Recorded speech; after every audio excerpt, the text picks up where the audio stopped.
Welcome back to Route 120, where the weather goes from raining to partly cloudy in a matter of seconds apparently. When we last left off, we were right in front of this hidden Kecleon that I'm about to fight, so let's get to fighting this thing. Oh yes, I went back to the Pokemon Center off screen because last video I noticed that Sceptile's power points for Leaf Blade was running low, so I figured I'll go back to heal so that way I can take on this Kecleon as well as the upcoming trainers that are on Route 121. Since I'm pretty sure I fought all the trainers on Route 120 already, so looks like I'm free to move on. Speaking of trainers, it just dawned on me as to why that Bug Maniac from last video had his name changed. Yeah, you know, Bug Maniac Jeffrey. Yeah, in Ruby and Sapphire he was called Bug Maniac Brandon, but here he's called Bug Maniac Jeffrey. And I'm pretty sure the reason for this is because, well, there's already somebody else in this game named Brandon, that being that one guy who runs the Battle Pyramid at the Battle Frontier. I kind of wish I knew about that earlier, but I guess I kind of forgot about that because I don't really play around at the Battle Frontier all that much, especially not the Battle Pyramid, because I consider that place to be kind of hectic. As a matter of fact, we're not even supposed to know about the Battle Frontier for quite a while, so I'll come back to that place when the time is right. Okay, let's move on to Route 121, which is right over here. Okay, what's this say? Okay, Route 121 this way, so here we are. Okay, who's up second anyway? Okay, Skarmory's up second. I want to know because I know for a fact that one of these two trainers has a couple of ice types on their team, so yeah, I'm just gonna let Skarmory get in on the action. I don't see any stuff in your hands. Well, what, you're the one who challenged me? What are you whining about? Yeah, these Bug Maniacs have quite a personality on them. Well, almost all of them. Anyway, I'm gonna come back to something I talked about quite a while ago, something about the Azure Flute. This is something I actually never knew about. Before making this video, I looked up on Bulbapedia and I found out that the Azure Flute was never distributed in Gen 4 games, which is kind of strange, since somehow I got Arceus. I think I got it because of the action replay, I believe. I mean, I'm pretty sure I'm not the only person who used the action replay. So yeah, I never knew that the Azure Flute was never distributed in the Gen 4 games. Well, also according to Bulbapedia, apparently Junichi Masuda revealed in an interview that, oh wow, that Duskull's gonna kill itself with Curse. Well, that's kind of bad for me since, well, I don't plan on switching out Skarmory since this Glalie out here, and I'm pretty sure Skarmory, is the only one who could do super effective hits onto this Glalie. So I'm just going to take the curse damage like a man and take down this Glalie, hopefully. I just hope that Steel Wing doesn't miss at a critical time. I hope Steel Wing doesn't miss. Yeah, that's what I meant to say. Sorry about that. Okay, that Pursuit's gonna take down that thing. Okay, hopefully this Steel Wing takes down this Glalie. Okay, good. Steel Wing connects. Okay, obviously Glalie is not going to survive this since all of the stats are equal, 80 across the board. Alright, there we go. Okay, as I was saying, Junichi Masuda revealed in an interview with Nintendo World Report in 2013 that the Azure Flute was thought to be too confusing for players to use, leading to the decision not to distribute it. Well, I'm not really sure what's so confusing about the Azure Flute, but as I took a look at the item description for the Azure Flute in various games, starting from Diamond and Pearl up until now. Oh, Nidorino. I'm going to switch out Sceptile because all my moves are physical attacking moves, and I don't want Sceptile to trigger poison points, since I'm not very close to a Pokemon Center quite yet, so it's only safer that way. Okay, as I was saying, the item describer says about the Azure Flute, a flute that puts on echoing sounds that do not seem to be of this world. It is unknown who made it.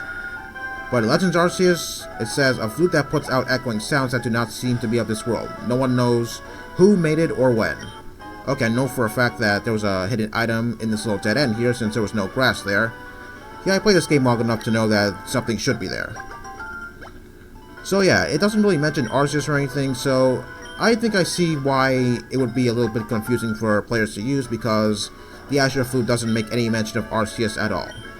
I mean, I'm not really sure if Bulbapedia actually says that you should take the Azure Flute to Spear Pillar so that way you could blow it, so that way you could encounter Arceus.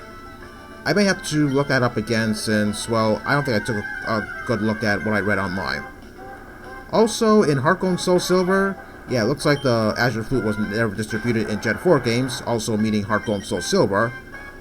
But I do remember that little cutscene at the Shinjo Ruins, I think that's what it's called, with Arceus appearing. Well, before that, we get a pretty nifty cutscene, not the one with the unknowns, but Well, I can't really describe it, but I think you know what I mean. If you don't know what I mean, then you can go look up the Arceus event in Heart Gold and Soul Silver. You'll see what I mean. That cutscene was pretty good. Well, I just got the Arceus with the action replay because, let's be real, that thing was the shit back then. But as of right now, well, I don't have Arceus quite yet in my Brilliant Diamond and Shining Pearl save file because I haven't completed all the missions in Legends Arceus yet, and that's kind of hard because, well, trying to complete the Pokédex, that's no easy task, especially 2 specific Pokemon that are pretty hard to get, that being, what was it, Spiritomb and Unknown, considering the fact that Unknown has a whole bunch of forms, so it's no surprise. Oh, Substitute? Really? Gee, as if this thing wasn't annoying enough. Well, I knew it was going to survive this Leaf Blade because it's 18 levels higher than the previous Kecleon that I faced, so whatever. Okay, well at least the Substitute is gone. Okay, well at least it doesn't have Stab on Slash anymore since it's currently a Grass type. Okay, well, that's gone. Okay, but still. Well, I never really knew the Azure Flute to be confusing for players to use. That's something I never really thought about, actually. I mean, I'm not really sure if I myself even got the item through the action replay. It's been a while since I last played around with the action replay, since I don't really play around with that thing anymore, since I usually play all my games online. So, yeah, I'm not really sure if I actually got the Azure Flute with the action replay or not. All I remember is, I remember getting Arceus possibly with the action replay, and that's pretty much it. The rest is just a blur. Okay, I finally got a Beauty's number in my Pokénav after striking out with that previous one back at Mount Chimney. Oh, we got a few Aqua Grunts here headed to Mount Pire. I was actually originally headed to Mount Pire because there are wild Vulpixes there. I do want to catch a Vulpix for my team so that way I could breed it, so that way it could have Hypnosis. But I'm going to put that off for later since, well, I want to make it to Lilycove City so that way I can fly back to Lilycove City whenever I want to. So yeah, that can wait. Well, I'm not really sure what Vulpix's encounter rate is. I kind of forgot. Or maybe it's been modified in this game, who knows. But yeah, I'll go to Mount Pire to catch Vulpix after I reach Lilycove City, which will possibly be in the next video since there's a whole lot more trainers to fight here. So yeah, excuse me if I keep switching out Sceptile in place for Skarmory. I don't want to trigger Poison Point like I said, because I'm not anywhere near a Pokemon Center quite yet. Although I will be honest, I'm sort of close to Lilycove City, just as soon as I take care of the rest of the trainers here. Okay, got a double battle here, and that building you saw there, that is the Safari Zone. Well, it has the same mechanic as the last one I was in, back in FireRed and Leaf Green. Oh, slacking? Oh gosh. Oh boy, there is no telling what this thing is going to have. I mean, Tauros is one thing, but slacking is something entirely different. I was actually considering to put Gardevoir in the lead, but there's a possibility that maybe Gardevoir can trade Slacking's Truant, and I definitely don't want that. Okay, I'm going to use Fly on this thing because I'm sort of scared that maybe this thing would have Counter on it, and if I go with something like Aerial Ace or Steel Wing, then I'm afraid that Counter will do a whole lot of damage. If it does have it, that is. Oh, Facade. Oh, that would have hurt a lot. Okay, that Tauros tried to use Rest, but it failed. Okay, I'm just going to take down the Slacking while I still can, because I don't think Fly's going to do all that much to Slacking since I got intimidated by that Tauros. Well, hopefully this Tauros is not a whole lot of trouble. Yeah, it is very crucial that I take down Slacking because, yeah, that thing hits pretty hard. Oh, okay, Swagger hits Skarmory. Well, the confusion's gonna suck, but at least I got a little bit of attack boost after getting intimidated, so I guess it's no biggie. Okay, I'm just going to use the Yellow Flute, even though I'm not really sure if Leaf Blade's going to take down this Tauros, but whatever. So yeah, the Safari Zone, it has pretty much the same mechanic in FireRed and Leaf Green, just slightly modified. Well, if you do have some Pokeblocks on you, then you can just throw them at the Pokemon you see there, so that way they'll be too busy eating to run away or something. Or I could have worded that better, since, well, I'm not really all that much of an expert on the Safari Zone.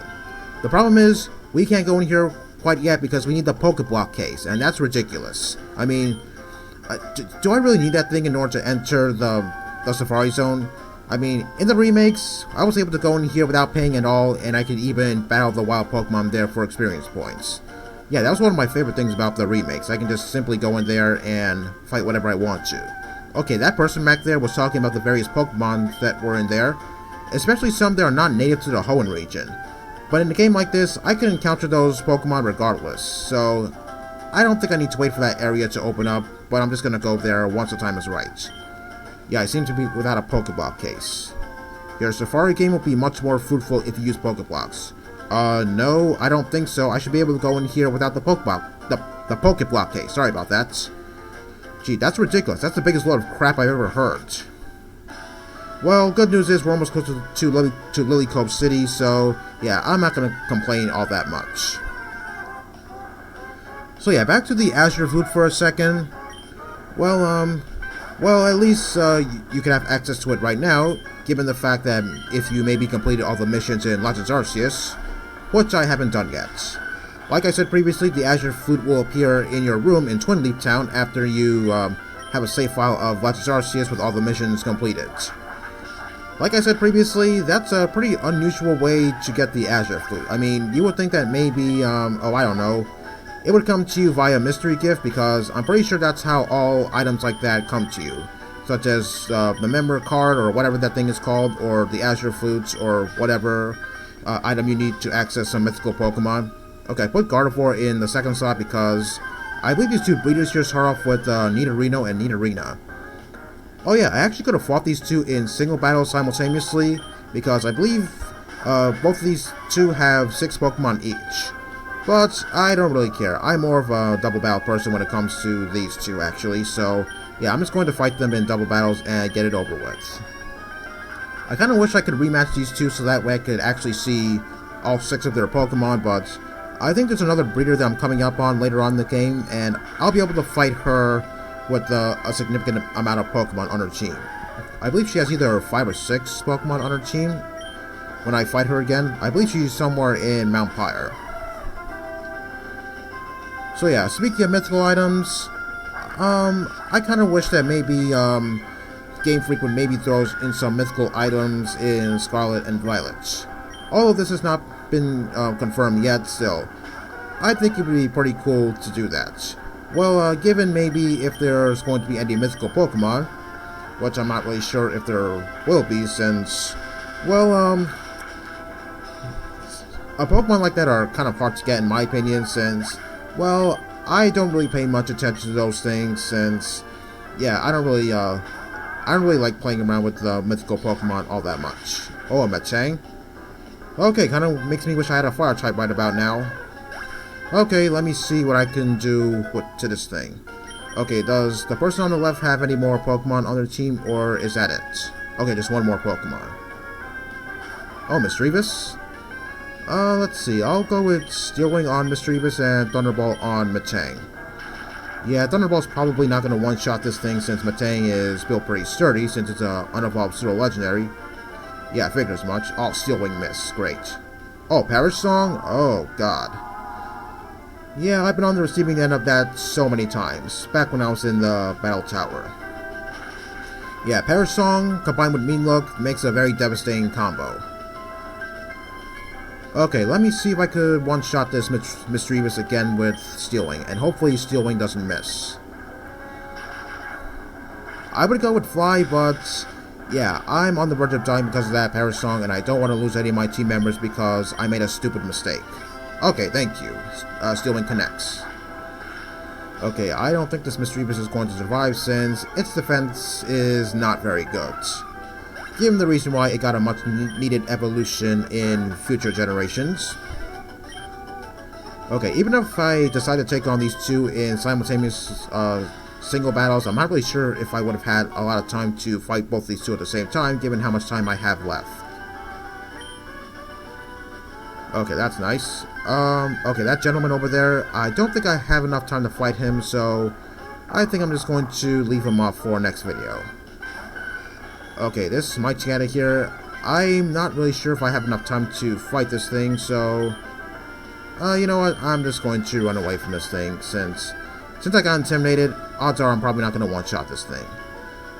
Okay, so I don't think I did a whole lot, so next time on Pokemon Emerald 386, we're going to finish up the rest of the trainers here and make it over to Lily Cove City.